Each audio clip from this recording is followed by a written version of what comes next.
Hi, everybody. Welcome, welcome, welcome. Tonight we are on with Bald and Bonkers and Barry Fitzgerald That's of it. Ghost. What? It was still playing. It was still playing. It's fine. Oh, really? It's fine. It's fine, aye. Hi. Hi. How you doing? We good Introduce now? yourself now. It's fine. Okay. You want me there? Okay. It's fine. It's ladies and Okay. gentlemen. You know, Ladies and it was a gentlemen. very short. If my friend Dakota's watching, Jesus, my friend, that was the I know. quickest trailer I've ever seen in history. I we're know. like a minute and a half, so I'm I startled. know. So We're gonna bad. put this on. We're gonna put this on Dakota. Okay. So Hi, everybody. Lisa. Okay. Lisa Fry, do my you want to mystical. go? Okay. You go. Wrong people. This is brilliant. What? You can't make that stuff up. No, you can't make it up. All right, hold on, reset. Right. Okay. Hi, everybody. Welcome to Bald and Bonkers. Tonight we are here with Barry Fitzgerald of Ghost Hunters International fame and author of many, many books. So welcome, Barry. It's so nice to meet you and see you here. And of course, then we have Chris. Yes, We I've have got me. Chris Don't over mind me. here. I'm just like a figment of everybody's imagination. Don't you know? No, you'll Yeah. have things to say. I know you will. So it's Oh, perfect. I've got questions. I've got questions to ask him about his ghost hunting days. You know, but I know Oh, you've got questions to ask him I about his do. books I because, do. ladies, I will say this. I will say this, ladies and gentlemen. While you're here, all links to my friend Barry Fitzgerald's books is in the description. You know, please go and check out his books. But please also check out The Deception of Gods and Men because it's an absolute fantastic read. It's one of the best Absolutely. I've read in a long time. Thank you, I had Chris. to do that for you. I had to do that for you, man. Off you go, Lisa. Okay, so thank you so much for being on today, Barry. This is I don't know if Chris told you, I was really looking forward to this, just Thank you very because this is how like my whole life kind of gelled with ghost hunters and all that. So, can you tell us a little bit what you've been doing since Ghost Hunters? Because they're not taping anymore, correct? No, they're not. No. So Okay. I've been working a lot with the writing, of course, developing my own projects, and did a lot of short documentaries there that went out onto my YouTube channel. We ended up investigating as well. We went to Peru to investigate the three-fingered mummies that were appearing in the desert in Nazca. So we wanted to see what was going on there. Were they alien mummies, or were they something else? And it turned out they were indeed something else. So we blew the lid on that particular series of events, and in fact, recently I've been spending a lot of time on a small island here in Ireland, filming archaeologists as they were conducting a dig into the ancient past of Ireland, and this particular island is surrounded by high strangeness. So there could be something coming from that project that I'm very, very intrigued to bring forward. I can't give any more details on that, of course, but Oh, it has been an exceptional journey, and it was a great experience to work with the archaeologists on that project. That's awesome. That's awesome. Now I have to ask, because for a brief time I was following the three-fingered mummies, and can Oh you tell yes. us what the other is? I mean, I The know you. I know that the it's other is that they were all manufactured. okay. Um, Yeah. and we were using a team from Russia, from France, from England, and in fact there was a group of Peruvians that were working with us as well, that were helping us blow the lid on this, and we couldn't get an answer on the DNA sequencing. Every time it was all over the place. We couldn't understand why we were getting different figures. But it was whenever we got the copies of the X-rays, that's whenever the bone specialists went to work on it, Gotcha. and they peeled these things apart, and we discovered which particular bones and from which animals they were using, and the orientation was all wrong. The people who were putting them together didn't know what they were doing, and some of the bones were also harvested from dead infants, And so all of this was going on, and because a lot of the skin of these particular mummies were being dipped in various different chemicals to help stretch the skin over the bones, that's what was affecting the DNA. So that's all this was all in the mix, and of course then we quickly found out that there was a lot of money being attempted to be made from this particular series Gotcha. of bodies, and the black market was heavily involved. See, we had been yeah, go ahead. Sorry. I was just saying that's shocking, using like kids' remains. That's actually really. I never knew that. That's really bad when you go. Well, you know, I think it's I find myself, I suppose my response to all of it is highly contradictory, because I didn't like the idea that we were being fooled. And there was a lot of big names were involved in this to fool the populace. But when you go to Peru, you do see poverty there, and the poverty is unlike anything else that we see here in the West. And that in some aspects I can understand why some people were doing this, but you can be sure, as there's a hole in the duck, that the people at the bottom weren't making money from this. As always, it was the people at the top. Right. So we have we teach a class on Mondays, and one of the things that we were doing was we were watching the series through the large corporation that was, putting the series through their broadcasts, their viewership. And we actually have one of the guys from the chat that was in our group that night going, "This is a fake. This has been proven a fake." So I actually love the fact that you were in on helping, because I didn't know that you had helped disprove that. Because I do love the fact, I love putting science to the test here. Actually putting the metaphysical things to the test of science. And we talk about that a lot, because I always feel like science is always trying to catch up to some of the things we do as well, where we're just, it's hard to explain some of the things that happen on a more metaphysical area, and it makes it look bad, when people try it does. Although today we're living in a very, very strange world of science. Science is becoming the new religion, and it's unfortunate that we're also seeing this carelessness within science, where a lot of it cannot be reproduced within the laboratory. So we need to be very, very careful and put on the brakes and just say, easy now, easy, and take our time going through this. And there is a lot of the metaphysics that does cross into the scientific fields. There is already a lot of work out there that has been done in regards to this, but a huge amount of it falls to the wayside because it doesn't fit mainstream. So, and there are narratives there that need to be questioned within the mainstream. But it is, science in itself is exceptionally valuable, and there is no doubting that. But we have to be careful about how it's used, because it can, like any sword, it's a double edge. Correct. So I have to tell you, the first 30 minutes of listening to The Consequences of Gods and Men, that's Barry's book that I've been talking about on our group like all this week. And because I'm like, okay, I only have this is a 4-hour book and I have only so many hours in the day, so I'm trying to drive and listen. And in the first 30 minutes, I called my husband like 3 times. And I'll pause the book, because when we drive long distances, we travel an awful lot. So when we drive long distances, we always put in an audiobook, and then there's a million times it stops and we discuss what's going on. So I just did that to him while he was at work and I was driving on the road, which he loves. He has to love it.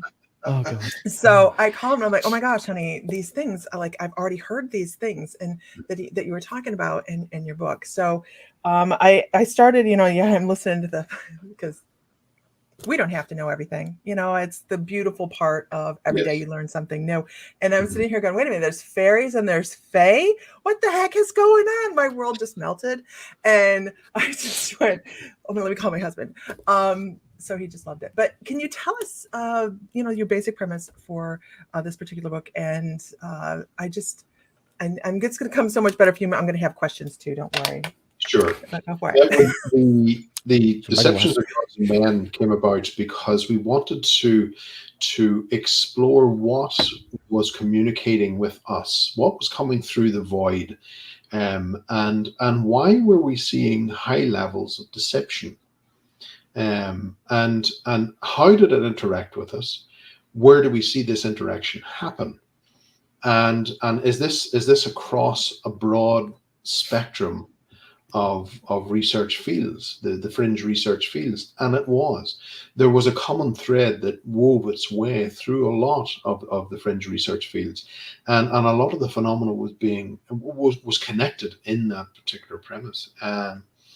And from our standpoint, it was a case of identifying in principle the masks in which this phenomena wishes to be recognized, and of course, we are also to blame for some of those masks, the way that we interpret the phenomena that's coming through. But more to the point, it was about tracking the phenomena in the way that it interacts with us. Because when we track the mask itself ended up, it delivered us directly into the face of a brick wall. We were getting nowhere with the mask, but by tracking it by the phenomena in which it interacted with us, we were able to go way back. And that's where we were making these connections and seeing the commonality between a huge amount of the phenomena, which we thought before was pigeonholed in other sectors and didn't come out of that pigeonhole. Well, guess what? It is coming out of the pigeonhole, and we're looking possibly at the same source. Wow. Wow. And you can see, and I'm gonna put this out here as to how I see that, like the differentiation between uh how humans see one god versus another god versus another god, kind of like following down through history is what we're talking about, right? Kind of like Yeah, that. yeah, that type of thing. And there are many gods, of course, that are derived from possibly three different other deities and amalgamated into one. And Right. it's about breaking all of that down and saying, okay, what are we actually dealing with? Hmm. How is this coming through? And why is there a high level of deception with it? And that's why we ended up dabbling into the science fields and ufology and cryptozoology and all of that. Because they all kind of track, you Oh, yeah, know. they do. um because I haven't done this my whole life. This is what I do with my life now. I didn't start until I was 38 years old, when it was like, all of a sudden uh, you get to see dead people and talk to people that Mhm, aren't standing there in front of you. mhm. So that was a huge change and shift in our life. But I look at it, always look as the better, because um, we've had so much positive change. So you're talking about the deception, but do you also find good behind that as well? Yes, but the problem is, you see, within today, especially within the research fields, um, and those who are just out for giggles, they don't understand that there's a more serious aspect to the phenomena behind all the palaver and everything else that can go with that. So from our standpoint, what Brian and I wanted to do was to really pull that apart, look at it, and really put a stamp on it and say, wait a minute, let's examine this. Let's and really, the driving force behind this book was to challenge what was coming through. Mhm, And mhm. this is a very, very important part to consider and remember, that if we end up making communication with something or developing communication with something that comes through the veil, that should not mind, if it's there for a positive nature, that should not mind a few questions for clarity. But Oh, absolutely not. many of them don't. The moment that you Um, become suspicious of them, they're mhm. gone. Right. They will not remain to be questioned onto the spotlight. They do not like good cop, bad cop. Um, Gotcha. that's an important thing to remember. And that, by all intents and purposes, that speaks volumes. Right. And in It fact, that does. does not want to remain to clarify its position. And all we're wanting to do is to establish a line of trust. Mhm. So for that, we have to question. And if that does not wish to question, and if it even gets a whiff of that, we are not completely sold on this, it's Right. gone. Absolutely.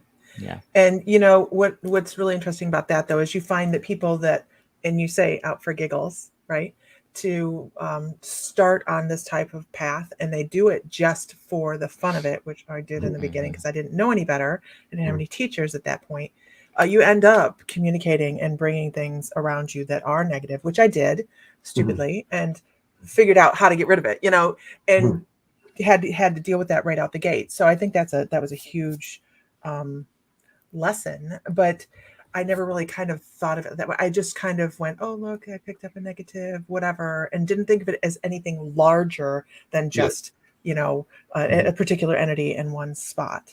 Mhm. Um, but it's really, really interesting. So you talk about, oh, so you talk about the Anunnaki a lot in here. Not necessarily the Anunnaki, but in the beginning I was really writing notes. Okay, Mhm. so in the beginning I was listening to the Hope about the Hopi, and they call them the Anu.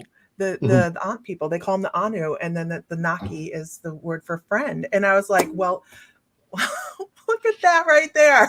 It really did shock me because, I know about the Dogon tribe and how that name has gone across the world, and people are like, how does this tie up? But Mhm. I mean, you're really looking from like what most people think of, Mesopotamia, and all those areas over there that have mostly talked about the Anunnaki, and then you're talking about the Hopi Indians, and it just is such a wide variety that it just shows you that we have no idea at the broad scope of, It, really, we have no idea what's going on. it is amazing to see the commonality between cultures and tribes globally, Oh, and GHI give me that advantage to do that, mhm. to meet people of the Maori, of the Zulu in South Africa, Oh, and cool. places like that. So, I was able to question where they were coming from, and at that particular point, I'm thinking in the southern hemisphere, hold on. How are they encountering the same things that we were encountering in the northern hemisphere Oh, from yeah. the Celtic perspective? How is that possible? And then started to look at, is it possible that we're looking at the same thing north and south of the hemisphere? And that, of Mhm. course, then started the wheels to turn, and eventually, of course, result in the release of the book, The Deceptions of Gods and Men. Consequences. I keep saying consequences, don't I? I do. So, and I have it in my book too. Okay. So you have written quite a few books. You have written, and I was really interested in, I haven't gotten to it yet. About the banshee and the modern encounters with the banshee. I'm enthralled. That's my next read, by the way. Um, I, I just think it's truly, we're over here in America, you know, we Uh, don't have anything like that. I mean, not that I'm aware of. Well, you see, From legend. in regards to the banshee, we understood that particular entity from the name itself, and the name Mhm. was rather shallow in its interpretation, because we have banshee in Gaelic. Um, of course, it is a woman of the she, woman of the fairy, but the yeah. term she is not necessarily relating to the fairy per se. it's actually relating to the Neolithic mounds that dot across the both islands here and in the UK, and we have to understand that means woman of the mounds. Banshee is woman of the mounds. Who built the mounds? People from Mesopotamia. Really? Yes, and that is a huge thing, because recently I was going through some of the cuneiform tablets, some of the translations from cuneiform tablets, and came across a reference to an entity that was identical to the banshee. Then it made sense. Hold on a second. The people who were writing the cuneiform tablets came here to build the passage chambers. So it's quite possible that she came from there to here.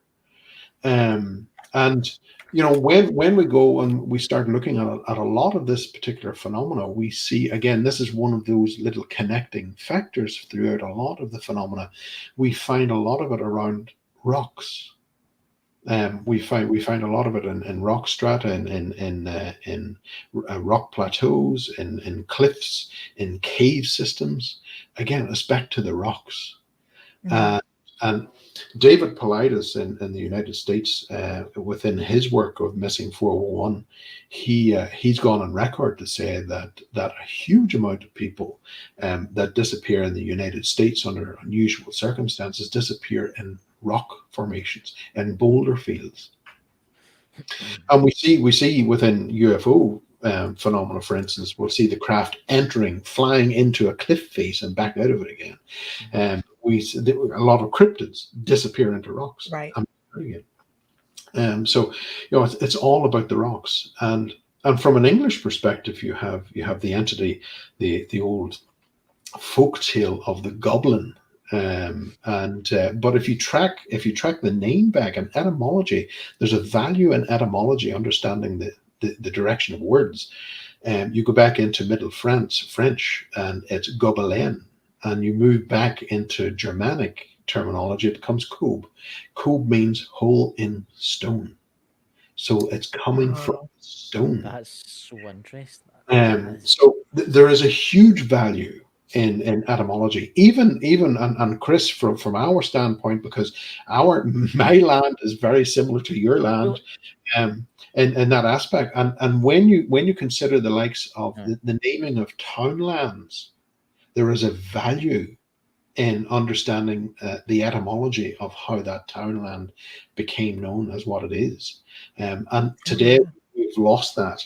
We have absolutely lost that. For instance, I was at a location, maybe 10 years ago, and I stood on the banks of this island, watching these huge lights, multicolored lights, zipping back and forward over the landscape. And for anyone else that would say, "What is that? That's a UFO." But whenever we took the compass readings and went back to the maps, and again, going back to the townlands, we find the townland was named where the lights were appearing, Ballinashee, settlement of the Shee. We've got these huge lights that are appearing still in that location. So the phenomena is something that has been known for hundreds and hundreds of years. Wow. Wow. I find Isn't that amazing? I find that really interesting about the mounds, because not far from me there's a place called Oban, and I was there not long ago, and there's mounds there, and I was talking to someone about it, and I was like, "Oh, I seen strange lights there." And they were telling me that it was a ghost story that their father had told them, but I don't know if it was ghost, because it was strange lights round about these mounds, and then they would move to the next mound, and then they would move to the next mound. Yeah, that's swamp gas from Venus. You tend to get a lot of the UFO phenomena around the ancient sites. Yeah. And I have interviewed people who have stood on the west side, observing these craft as the craft are examining with some type of light probe these ancient formations before disappearing into them and not returning. Wow. So there's a huge amount that we have completely forgotten, but our manuscripts are full of ancient references to this phenomenon, both cryptozoology and ghosts and of course UFOs and everything else. I find I that just want to fascinating. add. What, when you go? No, I want to add. I was just off the cuff as you were going through the cuneiform tablets. It was just like I was reviewing the cuneiform tablets, and I'm like, okay. I do that all the time. I do it all the time. It's my like off-duty thing that I do is go through the cuneiform tablets. You're so good. You're just like you've done these really cool and amazing things that most of us were like seriously, but it was just you just did it. It was like okay, it's all good, but it sounds fascinating. I'm sorry. Go ahead. Yeah, there's a lot for me. There's a lot in what our ancestors have left us. Mm-hmm. There's a lot of value. And I find that in today's society, we have folks coming along and saying, in their life experience of this life, well, if it didn't happen to me, it doesn't happen. It's not real. It's imagination. It's all make-believe. It's fake. So they're determining thousands of years of experience from our ancestors, and with one swipe of their hand and one lifetime, they're poo-pooing it. And I think that's a huge injustice to our ancestors. Chris. Yeah. I was actually, you're talking about the ships and strange objects round about certain stone structures. Look at the UFOs that have been seen. Is it Mount Shasta? Oh Lisa? yeah. And then you've seen like UFOs going into volcanoes, which is very strange. Just before they erupt. I mean, what is your thoughts on that? What do you think? What do you think that is? Do you think it is alien craft, or do you think it's like some type of energy? Who are you asking, Lisa or me? I'm asking you, Barry. I'm asking you, Barry. Mount Shasta, by using the satellite technology, we're able to identify key areas, both north and south of the hemisphere. And I think it's just slightly west of Mount Shasta, there is a key area. There's a focal point, not the mountain itself, but just west of it, about maybe a mile or so, I think, if memory serves me right, is a key area, and it's heavily forested. So that would be a place that I would be wanting to go to, if I got the chance.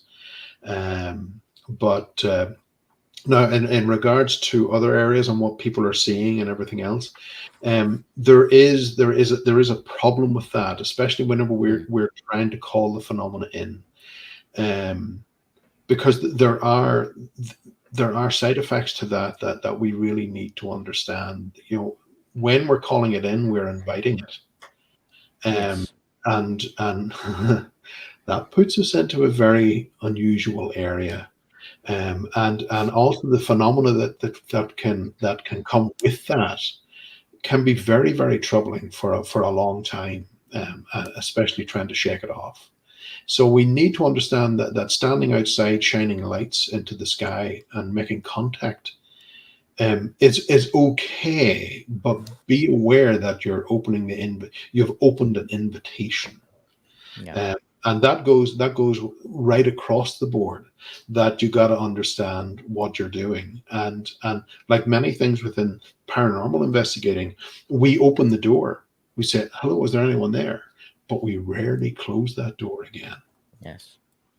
It's quite interesting to see that, Barry, because there's a few people in the chat saying the CE5 in particular. What's your thoughts, Barry? Yeah. The very same thing. Back in the 1970s, there was a university in the US that did this. They were way before Stephen Greer's work, and they ended up inviting phenomena in that included poltergeist activity, apparitions appearing in their rooms as they slept at night.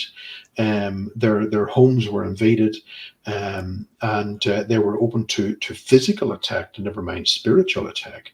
And these creatures were appearing within their property as well. Now, that was back around, I think, 1970. the experiments had to be stopped, and there were side effects from those experiences that the students weren't prepared for. They didn't exactly know what they were doing.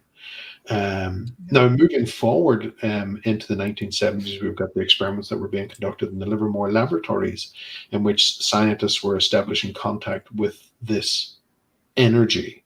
And again, it appears and appeared in broad daylight. And it should be pointed out that there was things, including strange birds, huge birds, in fact, that were appearing in the bedrooms of the scientists. There were, in one instance, there was an arm appeared with a hook on the end, and it twisted the hand around as if showing off the hook on the arm, rotated in the middle of their hotel room. They thought they were going crazy. And they were instructed to stop what they were doing. And they ended up the experiments were cancelled. But move forward 25 years, and we find the same phenomena was appearing within the seance rooms of the Skull experiment in England. The only difference is that the entities there said that we had to do it in darkness. Well, why? 25 years before, you could do it in broad daylight. Yeah.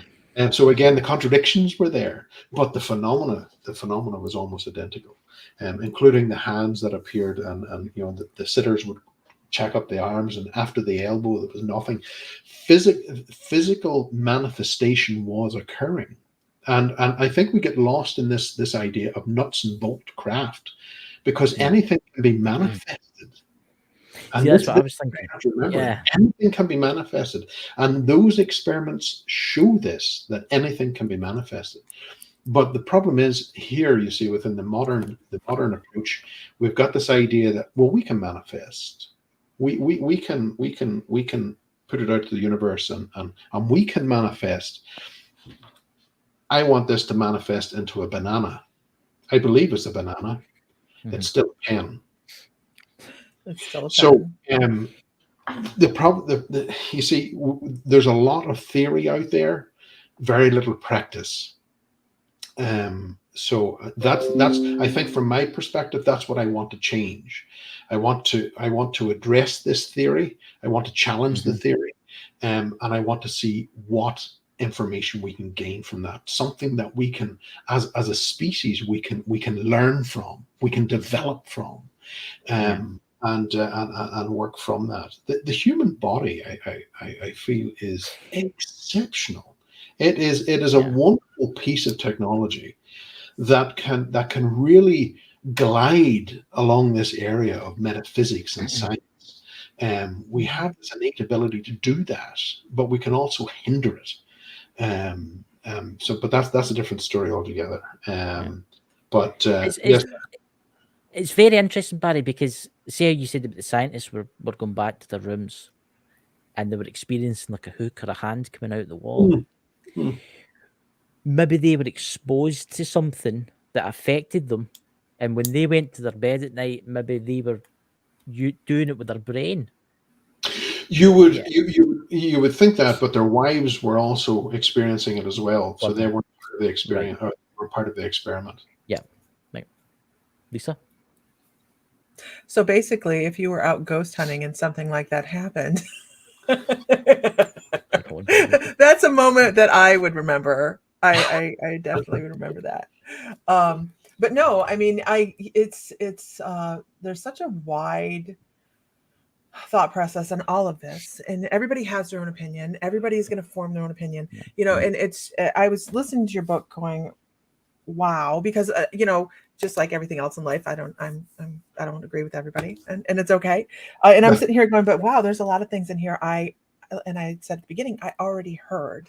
I had already heard about a lot of this, and it wasn't from the side as well, by the way. So, and I think Chris could probably, maybe I guess maybe it was with Oz or something, but I've heard some of my guides say, okay, well, this is who I've been through history. I change my faces to accommodate the population.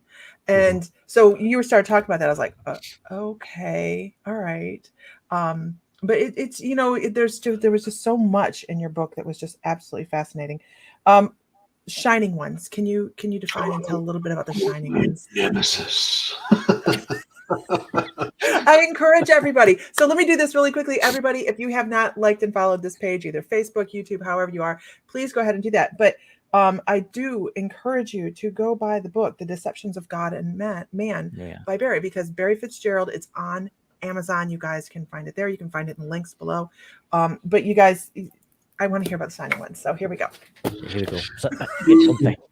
The shining ones are a series of energies, beings, whatever you want to call them, that appear. Again, we're looking at the rock strata, so they tend to appear around predominantly these areas. Now, when we come against something that is for our benefit, there's a lot to learn from the first 20 seconds. We call it the 20-second rule. This is not spoken about in the book, but what tends to happen is that within the first 20 seconds, our instinct, our intuition, our gift of discernment is giving us the information, and that is relayed physically through the body. And we can actually measure that within science. So this response that's coming through from our instinct, from our psychic ability, if you like, is telling us this is not what it seems, or this is okay. If our body does not respond in certain ways within the first 20 seconds, generally it's going to be okay. But when your body responds in fear, when your fight or flight is kicking in, that is your instinct telling you this is not as it seems. Get ready to move. So when these shining ones tend to appear, we get modern religion would jump all over these and call them various apparitions of Our Lady and Saint, whoever it would be. That's what these are, but that is not the case, because when we go back and we look at these appearances, especially in the very early instances, the very early accounts, when, for instance, if we look at Medjugorje over in Eastern Europe, where Our Lady appears every Tuesday to deliver messages, when this particular entity appeared on the top of the mountain, the children who witnessed her were stunned to fear. So their instinct was telling them this is not as it seems, but by the 20 seconds, that was it. That was shut down. And that's the 20-second rule. Because after we go past the 20 seconds, they can interfere with our brain rhythm. And what I'm theorizing is that after the 20 seconds, we're being pushed into a theta rhythm. And that's where we tend to get hypnotic suggestion implanted. That's where meditation will happen. That's where we will attain false memory. So that's what we suspect is happening there at that particular moment. Now, when we go and we look at Lourdes, for instance, or Lourdes in France, you've got Saint Bernadette there, who had this encounter of, again, in a rock, in the cave system, of this being that stepped out, and she didn't know who it was. And this was her words. She did not know who this was. And this being mimicked her as she went through the rosary. Never spoke to her, just mimicked her. Now, the church, of course, took that account and then smoothed it off to what it is today. But in the early accounts, she did not recognize who it was. The statues that were created on behalf of the church, she didn't recognize. In fact, she insisted, that is not what I saw. The being itself was smaller than Bridget, and Bridget was small. So this creature was smaller than her. And a more telling feature is that she referred to it as that thing, not as Our Lady. It was that thing. And in fact, I have a friend who's a practicing medium as well in Maine, and she was in Lourdes this year. This year, and she was pleading pleading on her knees to leave. Her instinct was screaming at her, get the hell out of here. So Wow. there's a lot more of that happens, but of course, we're not told about it. I get a lot of the information that comes back through the pipeline, but for the mainstream, nobody really gets to hear about this stuff. So that's why I challenge the shining ones. Who are they? What are they? What do they want? What do they really want? And why do they appear 10 years before major outbreaks of war? So that to me speaks volumes. And the fact that they're appearing in magnetic anomalies that are also associated with sacrifice and blood worship. Yeah. Right. Interesting. Very interesting. And it's when these miracles manifest, and they get covered over by the church, it just creates this huge following of people. They have no idea what they're actually standing behind. Fed into it like a production. Yeah. And I agree with that 20 seconds. That's that. Do I like this person? I'm one of those people that I'm like, I don't think so. Yes. And I'll just move on. But yeah, I can agree with that. That I never really thought about it as a time frame kind of thing, but that's interesting. And I was quite interested in what you were saying in your book about how they had covered over, or basically, the Mary visions. They're covering that over as well, kind of like this is, watch over here kind of thing. It's fascinating.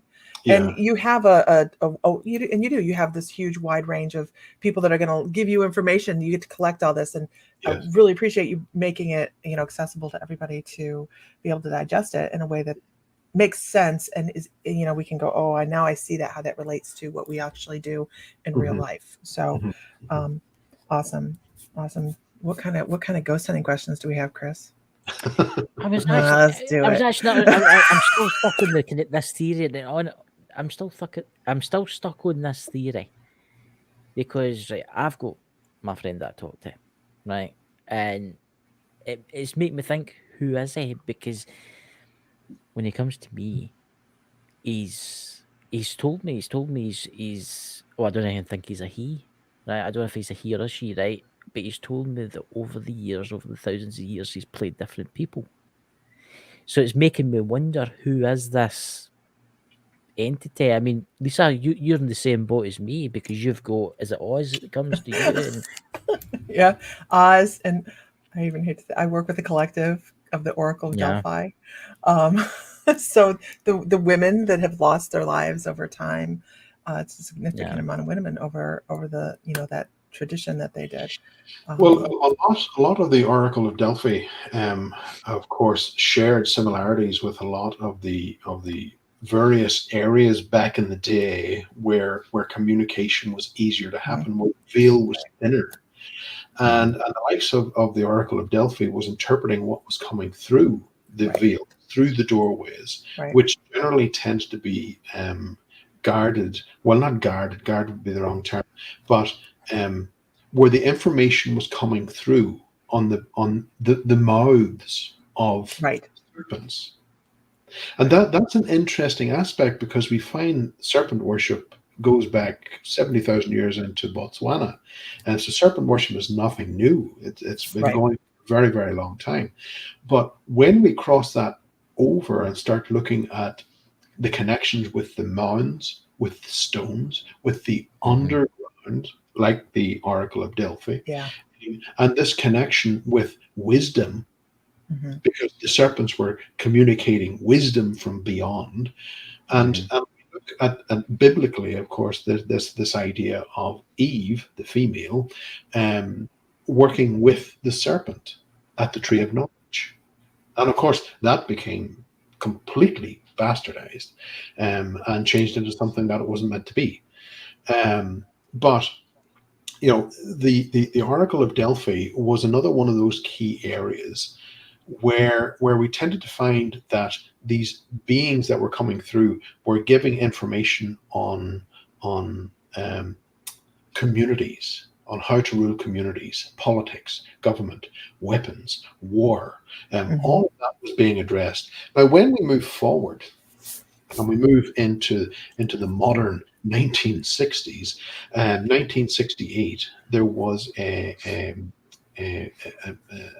aeronautics firm, Douglas something or other. I can't remember the second name, but they openly used money from the corporation to make contact with aliens through the use of a Ouija board.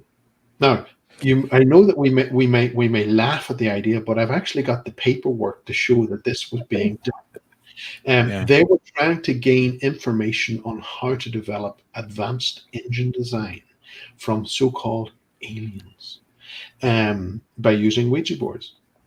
Now, when we go and we look at this particular paperwork, I've got a red marker and I go, no, no, no. I can see all the warning signs within this paperwork, which they were missing. But what this voice was communicating, what these voices were communicating, were on community behaviors, on sociology, on warcraft, on government. It was the same stuff that was being delivered through the Oracle of Delphi. So the same stuff has been going on hundreds and hundreds and thousands of years. But when we look at the idea of, for instance,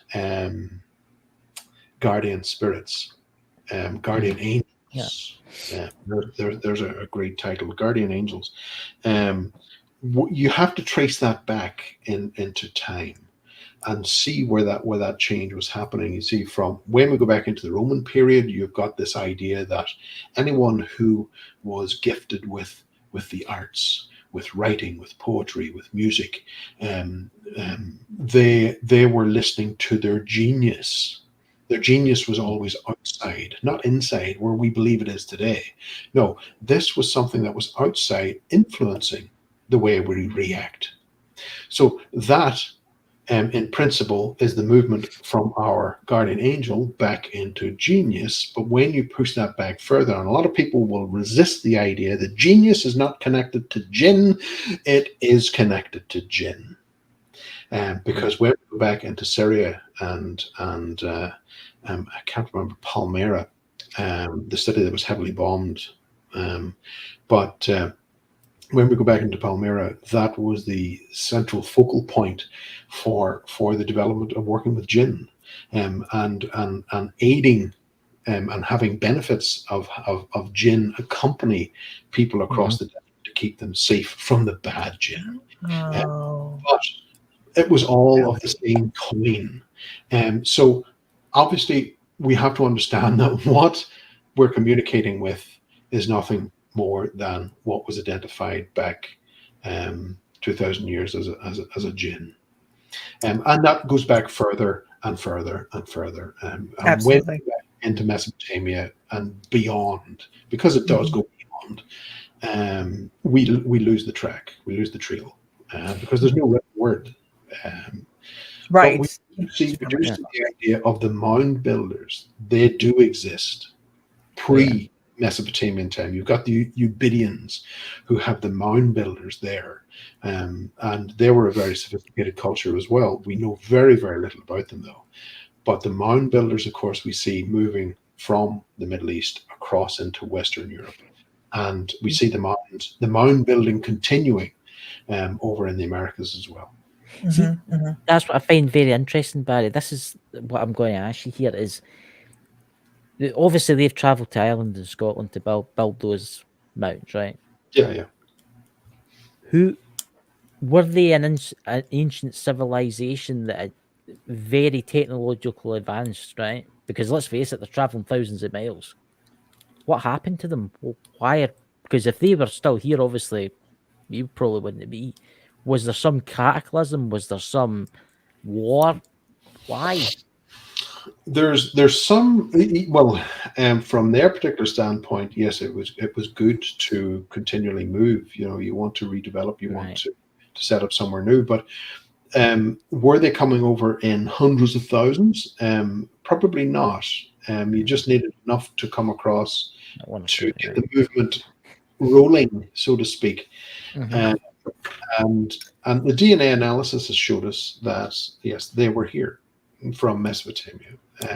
That's beyond doubt. But they actually came down through the Orkney Islands first. Right. So they came down through Scotland first before they came to Ireland. And then Stonehenge would have been one of the last structures built. So there was a lot going on at that particular time, but there's some controversial analysis of the DNA which has been done recently, and it has shown that those particular builders of the passage chambers and the way that they mixed with the people already here, they were wiped out because the invading force that came in behind them destroyed the male lineage. So all of that knowledge is lost. So those people who were coming in are inheriting a land they know very little about. So there was a lot of that we have to contend with, and that unfortunately is a problem when we're dealing with an oral tradition. That when we roll into that particular type of destruction, it really is virtually lost until we make connection, proper connection, of course, from beyond. Lisa, would you like to ask any questions before we jump to the ghost hunting? Oh no, I was just jumping to the ghost hunting. Would you like to ask any ghost hunting questions? Because I know that you're an avid ghost hunter, Lisa. You know. I'm not as avid as I used to be. So really quickly, my son was 10 years old when Ghost Hunters, the original, come out, and that's how I got into all this like craziness in my life. And so we were very avid watchers over time. I need to know what your favorite investigation was. See, you went punch that one for me. You've used your psychic energies. I know. It's not how it works. This isn't Hollywood. Get over it. No. I think there was quite a few, but the likes of Costa Rica, it had its beautiful majesty at night, because of the bioluminescence in the water that I saw for the first time. I'd never seen that before. And so I was there witnessing that, and that made a huge impact on me. The likes of Nicaragua, we stayed there, and I climbed at night on top of an old Mayan temple and lay down under the stars as the moon came over the top of the jungle canopy. I knew at that particular point that was a once in a lifetime deal, and so I accepted that and just lived in that moment. Argentina, amazing horses, and I love horse riding. And got me at horses. So I suppose when we're looking at the paranormal phenomena, there were some places that I found really held a lot of importance, and one of those was Dracula's Castle in Panari. Because we ended up, we couldn't find Dracula. We tried everything, and I even called him Mr. V, and he was nothing, and nothing at all from him. But the night before, and Lisa, you will recognize this. I was visited the night before by this energy who came on the back of lions, and it was a woman. She was furious that I was there, and I thought, what on earth is this about? Because there was no communication between her and me. It was just her anger at me being at the castle. What are you doing here? Leave now. And I thought, okay, well, I don't know what this is in relation to. So we went up, we investigated the castle, and nothing. Not even so much as a mouse fart did we record that. And it was pretty much over. But during the EVP session, I in my mind I switched the EVP questions from Vlad to this woman, and there was one Class A response came back that particular night. Leave now. That was it. No. Now, it was a decade later from the work that I'm doing now that I find out that the symbol of the Order of the Dragon that Vlad's father was part of was also a Babylonian esoteric symbol. The woman who was standing on the back of the lions was Astarte, the goddess of war for Mesopotamia. What the hell were they practicing at that castle? That is so cool, though. I mean, Well, that's high level stuff, man. It's infuriating from my perspective because this is 10 years later, and I'm I finding know. it. You know, But what did you do to piss off Astarte? I mean, come on. just be there. You must have done something else. Pick up your toys and go home right now. That's high level stuff. The likes of that, and Chillingham Castle was another one where I had a visitation before the investigation happened. And this particular lady, she appeared to me. She was deeply annoyed that she was being associated with and misrepresented by the lady in white, this lady Isabel or whatever her name was, who was said to flow around the place. She was annoyed because this girl was. She said to me, "I am that person." She showed me the way that she died. She showed me where she died. She showed me where she come from in London. She showed me the direction the stream ran and the side that it ran down the castle. I knew none of this. She also showed me the inside of the castle, the way the layout was when she stayed there. And when we arrived at location, I immediately went to the stream and found it where it was that she showed me. The direction of the stream was also correct. And it was near the end of the investigation. We were in the library because the layout of the place was different. It wasn't what she had showed me. And I thought, oh, well, this is just nonsense. It's my own imagination. And in the library, we came across the maps from the 1970s, or the plans of the 1970s, and there was the apartment, the way that she had showed me. Now, she also showed me where her remains were. Oh. But I didn't do it. I didn't look, because if we go and we find remains, then the whole place is shut down. Right. And for an investigation that's costing a huge amount of money, the last thing I want to do is to get the thing shut down. So I chose to step back from that. I understood who she was, and that she was not Lady whoever. I recognized that, but I couldn't go to where her bones were. No. I mean, that's a sin. To think she's probably still there. Yeah. More than likely still there. Yeah. Right. Can I ask you, has anything ever followed you home to the home that you're in right now? Of course, many times. I hear Lisa talking about, these things follow you home. Yeah, all the time. And there are defenses that we can use, which the one in particular that I find is more or less bulletproof. There are some that will say, well, you can go through the esoteric practice of covering yourself in light and all the rest. Really, your own defenses are going to be your responsibility. But as a blunt instrument, I find that iron is very, very good. And amulet around the neck, an amulet is exceptionally good. Again,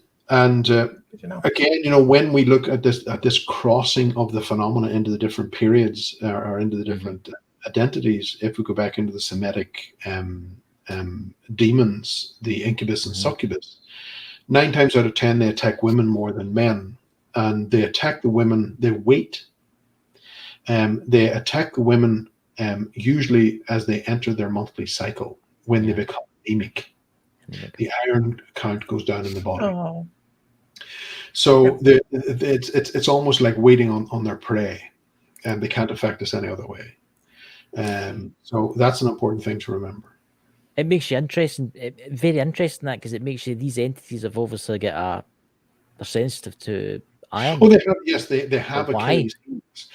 The jinn can be annihilated with iron. The fairy can be dissuaded with iron. The evil eye can be dissuaded with iron. Again, iron is a good all rounder, because we're possibly looking at the same blasted source of the phenomenon. It just comes in different appearances. Question for you, Barry. How did it all start for you in the ghost hunt? Obviously, I know you've told us before about this, but how did it all start on the TV side? How did it all start for you on the TV side? How did you get into that? The ghost hunters team were coming across to Ireland, and they were investigating Let Castle, and they needed someone there, just like a fixer.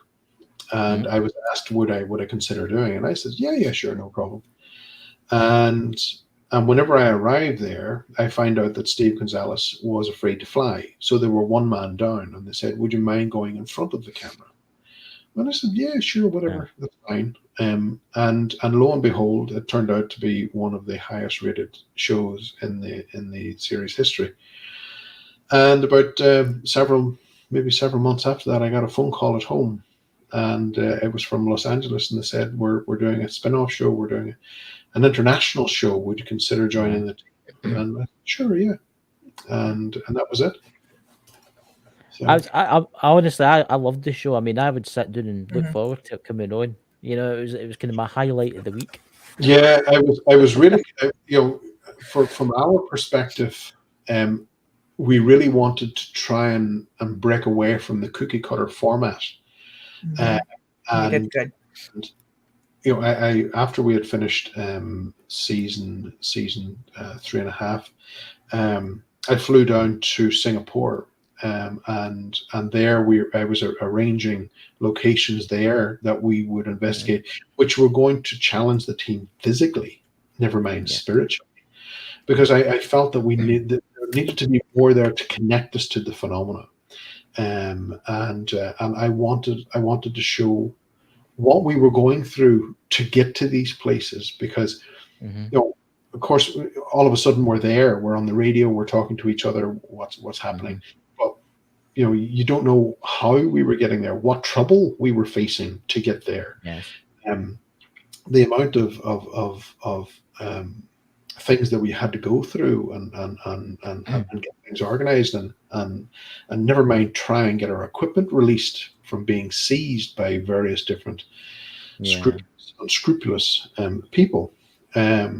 It was a complication, and there's one investigation that we were going to, and the local authorities were cutting people with machetes, within hours before we arrived. To me, there was great value in showing this, and this is the world, not this Las Vegas one. This is the world that we live in, and this is what we have to go through to do this. Which I thought that that was a wasted opportunity, I felt, and it was something that we wanted to readdress, but it wasn't to be, and that was that. Your show was brilliant. Oh, yeah. No. Your show was brilliant. There was one of the cases, and I can't remember its location. It was a fort. I think it was South America. It was some type of fort, and somebody got attacked. Do you know what that one was? I'll see if I can remember what that was. You want to go, Lisa? Okay. No. So what I wanted to say, actually want to ask is, do you find that from the time you started doing investigations to the time that all concluded, that you found a deeper connection to spirit, like you could pick things up more, just reaching out there, asking for information? Do you find you had more communication just naturally evolve because of what you were doing? I would probably have to say no. Okay. You see, when I started out in this, Lisa, I was very much adamant and convinced science will answer everything. There is nothing else. It's all science. But from in regards to mediumship, I thought, no, this isn't possible. You know, there is here and now with our senses, and then there's the next step over is imagination. Mm-hmm. So I needed to put my own neck on the line and understand, well, what do they believe they're experiencing? And I went through a course to develop mediumship ability. Mm-hmm. And it was during that initial first day that I was introduced to the phenomena, and I realized there is a fine line between imagination and psychic ability and mediumship tendencies. And from that particular point, then I moved across to that, explored that particular area, and I've used it ever since. Now, I think probably coming from a Celtic heritage, that is much easier, possibly from my standpoint, and coming from the island here in Ireland, it was easier for me as well. Granted, we do have the church, the controlling factor of the church, but outside of that, in the countryside and things like that, you know, we have great freedoms to explore our spiritual sides and connect to the land and the things that's in the land. Yeah, that all helped develop in what I did. And behind the camera, because we weren't allowed to show any of that stuff, right. We had to keep it all scientific. Now, my argument was that it's not scientific. It's no more scientific than a fly crawling up a wall. And I nearly got fired because I wouldn't use the term scientific. I said, we're doing a technical investigation into the paranormal. That's the line I'm going to give you. Well, right. We're going to have to phone Los Angeles, and you could get fired from this. And I said, well, that's okay. I don't mind. And then they came back and said, okay, we're going to accept that line, and that was it. I do love, and I think what I liked about Ghost Hunters International was the aspect of you looked at it very practically and did try to figure out what was going on, instead of just running in there and trying to gather information and then looking at the hind end of it going, say, well, this sounds like, you know. And right now I don't watch any ghost programs at the moment because it's all fluff. It's a lot of it's not all of it, but most of it is fluff. There's a couple out there that I watch. I watch like the Holzer Files and stuff like that. That was good. But the other kind of stuff. Yeah. And I don't like people going out and poking at energies like, I come out or you're, no. Yeah. I find that offensive. So interesting. So Barry, do you think you'll ever be back on TV again? Do you think you'll be restarting the gang up again? I would imagine that the gang won't be starting up, but who knows what's ahead of me. That's all I can say in that particular. Is there something you're not telling us? Oh, obviously. My psychic energies. Oh, you'll need to tell us. So, Lisa, would you like to ask anything else before we end the show? I have like tons of questions, but we also have that amount of time. No. I want to know when you guys are going to Dracula's castle. I saw Dakota say you guys are going to Dracula's. What? What? I like to travel. Anyhow, just letting you know that. I travel a lot. Okay. I was just saying, Dakota's in the chat, my other co-host, and he's saying he wants to take me to Dracula's castle. So we could all go together. That'd be an adventure. We'll take four main castles. So make sure you get the right one. That's why we'll take you. You can show us where to go. Yeah, we'll feel that one out. Yeah. But you guys, I'd like to say again, make sure you go out and get his new book, The Deceptions of God and Men. He has a plethora of other books over here. The Myths of Gods, a Legend Seekers series, The Banshee, The Malice of Darkness, and a couple other books that I have a list here, you guys. And I'm sure that there's links to be able to find them. Everything. Everything is below, all the links, and if you go to our website, you will find all the links there too to Barry's books, every book that he's done, everything Awesome. is there. So please, guys, please, perfect time of the year. It's coming. Christmas is not far away. You know, We're all gonna time snow to you. buy a present for someone that likes reading the book. You know, And I have to say, it really does spark your thought processes. So the deceptions of God. I mean, I was sitting. My husband's so tired of me calling him about it because I'm like, oh wait, listen to this. So he doesn't even have to listen to the book anymore because I've already done that. And so it really does spark your thought processes, you guys. And you know, we do encourage a lot of people in the chat are from My Mystical Life, and we really do encourage like bouncing ideas off of each other because nobody is going to have the one solution, you know. And they know we like to put science to stuff too. So this is my kind of talk here. I like this. Well, I've actually started reading it again. I read it really quick over the space of 4 days, so I've started going slower this time. I need to get the actual book. I need to get the actual books. You know, I can listen to the audio, but I really need to be able to read it and to digest it. I want to get my one signed by you, Barry. One of these days, if we ever meet up, I need to mine signed. One of these days, yeah. Who knows where the future will have me, but if our paths cross, I will bring a pen. But there you go. You see? There, Lisa. Awesome. I'm coming to Ireland eventually. It's happening on the wind. It's going to be a chap at your door, Barry. There's an American woman's going to be standing with their suitcase. My husband will be with me and I go, would you just shut her up? Just talk to her for like a couple hours and just shut her up. No, he would never say that. But oh dear, I just don't know. Well, ladies and gentlemen, tonight has been fantastic. I'll talk to Barry and Lisa behind the scenes once we end this. And tomorrow night we are talking to Mike, the Naked Bigfoot.